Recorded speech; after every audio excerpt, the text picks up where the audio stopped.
Assalamualaikum warahmatullahi wabarakatuh. Selamat datang di video pembelajaran ekologi lingkungan. Jika pada video sebelumnya kita sudah belajar mengenai komunitas, yaitu sekumpulan populasi, berbagai populasi yang berinteraksi pada satu waktu dan periode tertentu. Sekarang kita akan belajar mengenai apa itu ekosistem. Cakupan dari ekosistem itu lebih luas. Jadi kalau komunitas itu interaksi antar makhluk hidupnya, sementara ekosistem ini ada juga interaksi dengan makhluk tak hidup atau lingkungannya. Nah, sehingga bisa dilihat bahwa pengertian dari ekosistem itu adalah satu sistem ekologi yang terbentuk oleh hubungan timbal balik tak terpisahkan antara makhluk hidup dengan lingkungannya. Jadi pada ekosistem ini, cakupannya itu mencakup komponen yang biotik dan juga abiotik. Dan secara garis besar, ekosistem ini terbagi menjadi tiga jenis, yaitu akuatik, terestrial, dan artifisial. Jadi dari istilahnya saja kita sudah bisa membedakan ya, bahwa yang pertama, ekosistem akuatik itu jelas ekosistem air atau ekosistem yang terjadi di mana sebagian besar wilayahnya didominasi oleh perairan. Kemudian terestrial, ekosistem yang wilayahnya itu didominasi oleh daratan, dan artifisial itu adalah ekosistem yang sengaja dibuat oleh manusia untuk memenuhi kebutuhannya. Sekarang kita mulai dari ekosistem akuatik, yaitu ekosistem yang komponen abiotiknya sebagian besar terdiri dari air.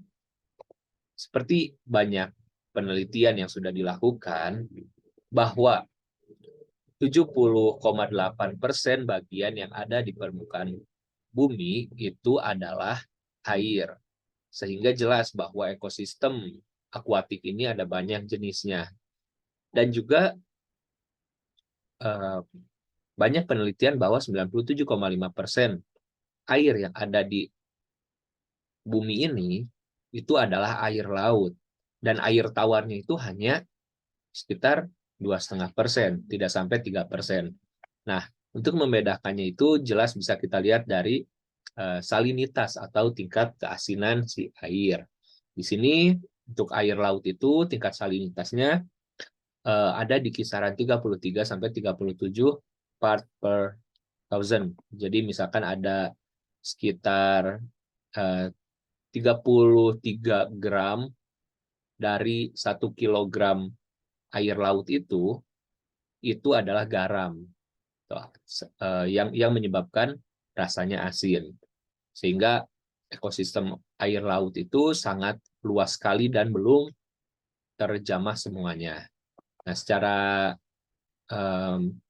bagian-bagiannya, ekosistem air ini dibagi menjadi banyak jenis lagi ya. Ada ekosistem air tawar, air laut, estuari, pantai, sungai, koral, laut dalam, lamun, dan masih banyak yang lainnya, seperti rawa-rawa, yang tidak masuk di sini. Nah, untuk uh, garis besarnya tadi udah ya. Jadi bahwa ekosistem uh, akuatik itu terbagi jadi dua lagi. Ada ekosistem air tawar dan ada air laut. Nah, dari ekosistem air tawar dan air laut ini, itu dibagi-bagi lagi. Ada ekosistem sungai, misalnya air tawar, itu ada sungai, ada rawa. Kemudian untuk air laut, itu ada koral, ada laut dalam, dan lainnya. Nah,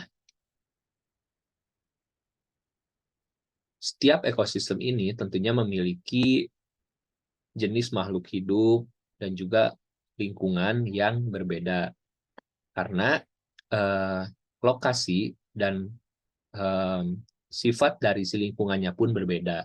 Untuk estuari ini, jika ada yang belum tahu, ini adalah ekosistem muara atau pertemuan antara air sungai dengan air laut.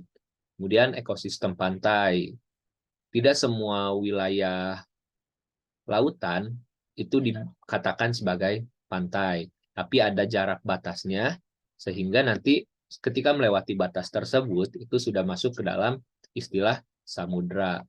Kemudian ada juga ekosistem laut dalam, ada laut dangkal. Itu dilihat dari kedalamannya, dan untuk ekosistem koral, lamun itu dilihat dari vegetasinya. Jadi kalau koral biasanya ini terumbu karang, kalau lamun Ini adalah rumput laut. Oke, jadi sekali lagi ekosistem akuatik itu mendominasi planet bumi karena 70,8% bagian dari bumi itu adalah air. Oke, kita lanjut. Nah, untuk ekosistem air tawar itu dibagi lagi menjadi dua, ada lotik dan ada lentik. Kalau yang lotik ini contohnya air rawa, kemudian ada air danau. Jadi pengertiannya lotik ini adalah ekosistem air di mana sifat airnya itu tergenang. Sementara lentik, contohnya air sungai, itu adalah ekosistem air yang memiliki aliran atau airnya itu bergerak.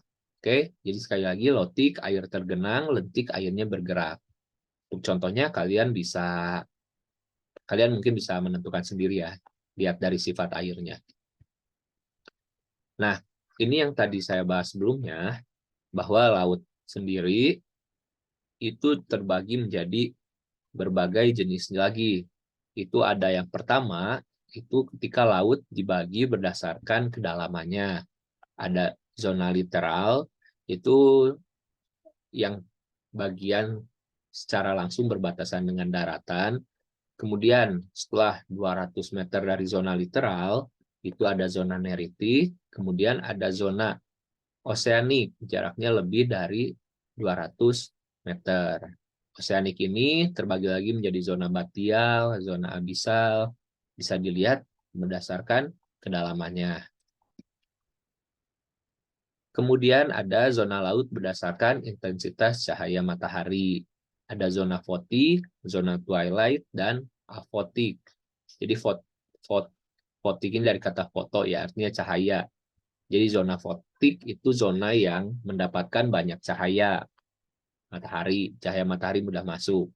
Kemudian afotik yang A, tanpa cahaya, jadi tidak ada uh, cahaya yang masuk. Dan di tengah-tengahnya itu ada zona dysfotik atau twilight.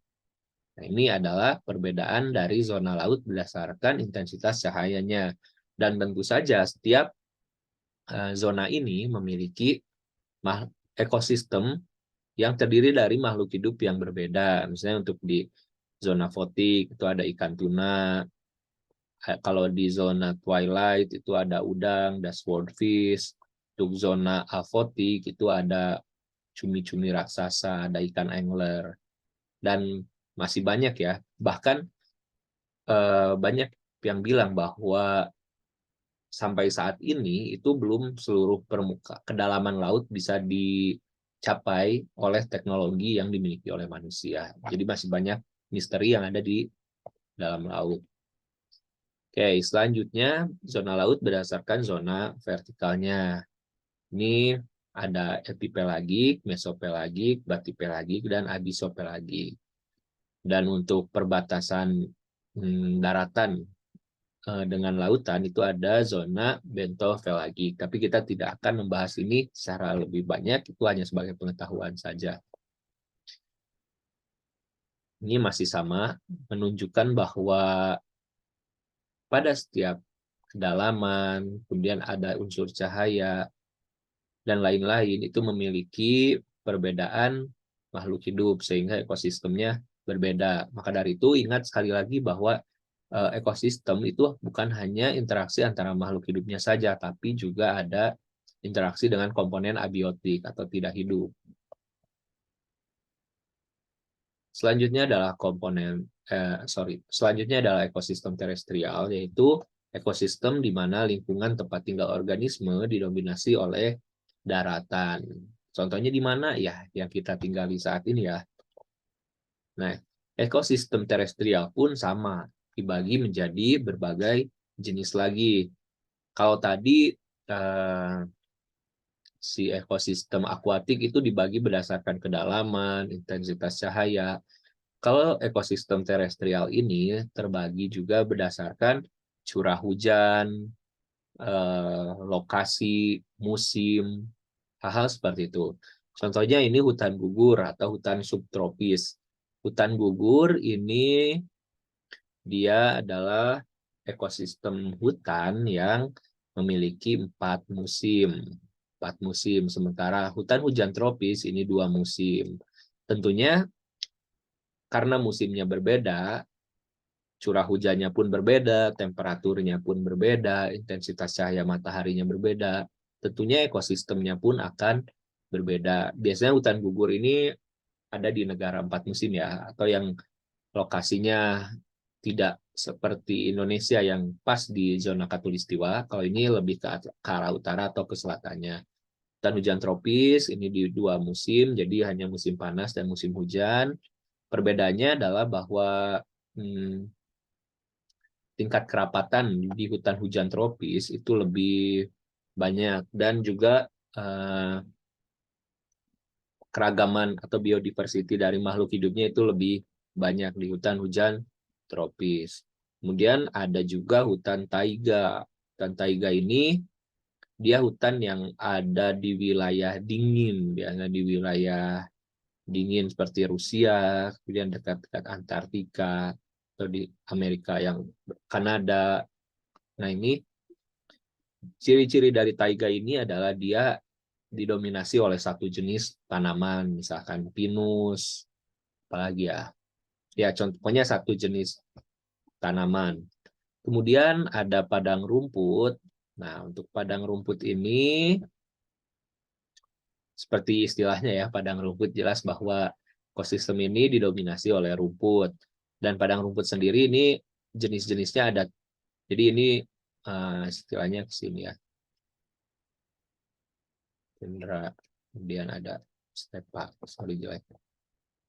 Kita pakai ini lebih memudahkan. Nah, jadi ini masih berkaitan ya, tundra, savana, dan stepa itu adalah jenis-jenis dari padang rumput. Yang membedakannya apa? Balik lagi ke curah hujan. Kalau tundra ini biasanya lebih ke dekat ke wilayah yang dingin.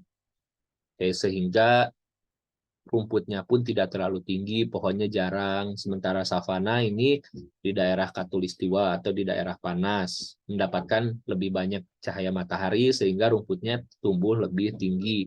Dan untuk stepa itu mirip juga tundra, dekat-dekat dengan wilayah dingin, tapi di stepa itu ciri-cirinya banyak semak-semak gitu ya. Itu ada perbedaan di padang rumput. Dan jika wilayah daratan yang curah hujannya sangat rendah atau jarang sekali hujan sehingga vegetasi tanamannya itu jarang, itu sudah jelas ya, itu adalah gurun. Jadi sekali lagi, ekosistem terestrial itu terpengaruh oleh banyak faktor abiotik. Curah hujan, apa saja ada curah hujan, intensitas cahaya matahari, temperatur, musim, dan lain-lain. Ini semua sudah kalian bahas juga di tugas kelompok.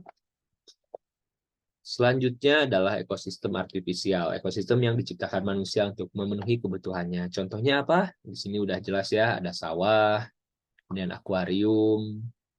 Intinya walaupun semuanya ini jelas bagian dari alam ya, tanaman padi, tanah, itu kan sumber daya alam, air.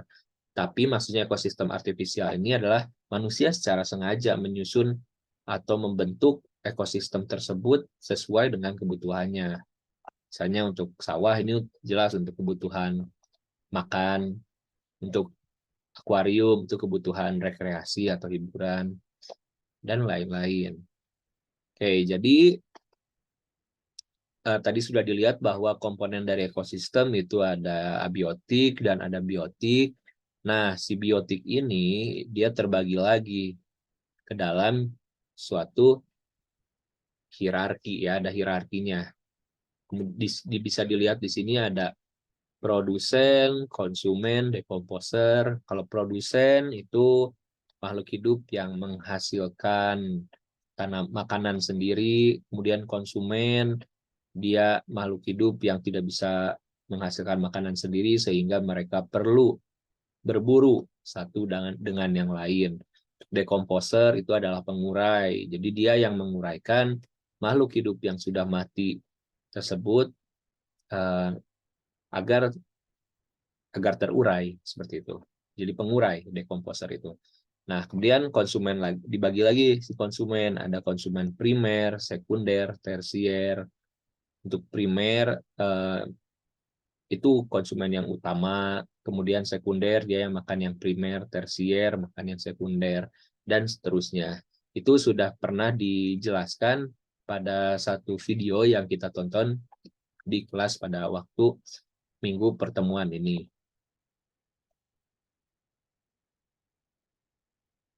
Nah, belajar tentang ekosistem sendiri, kita tidak bisa melupakan satu hal, yaitu rantai makanan. Jadi rantai makanan adalah peristiwa makan dan dimakan antara makhluk hidup dengan urutan tertentu. Jadi ya ini kata kuncinya, urutan tertentu. Contohnya ini, anggaplah ini di sawah ya. Ada tanaman misalnya padi makan oleh belalang, belalang dimakan oleh ular, oleh tikus, tikus dimakan oleh ular, ular oleh elang, elang mati, bangkainya nanti terurai menjadi nutrisi bagi tanaman dan seterusnya. Oke. Nah, dalam rantai makanan sendiri itu ada makhluk hidup yang sifatnya autotrof dan juga heterotrof. Autotrof itu yang mampu menghasilkan makanan atau energi sendiri yang dilakukan melalui proses fotosintesis dan kemosintesis. Untuk fotosintesis itu dilakukan melalui cahaya, contohnya bantuan cahaya, contohnya ya tanaman. Kemosintesis melalui bantuan zat-zat kimia. Contohnya apa? Ya bakteri, bakteri untuk kemosintesis. Kemudian ada makhluk heterotrof, itu adalah organisme atau makhluk hidup yang tidak dapat menghasilkan makanan sendiri, sehingga menggunakan atau memanfaatkan bahan makanan organik yang dihasilkan oleh organisme heterotrof. Oke, jadi itulah dia rangkuman dari perkuliahan kita di waktu itu. Mudah-mudahan bermanfaat, silahkan dipelajari. Wassalamualaikum warahmatullahi wabarakatuh.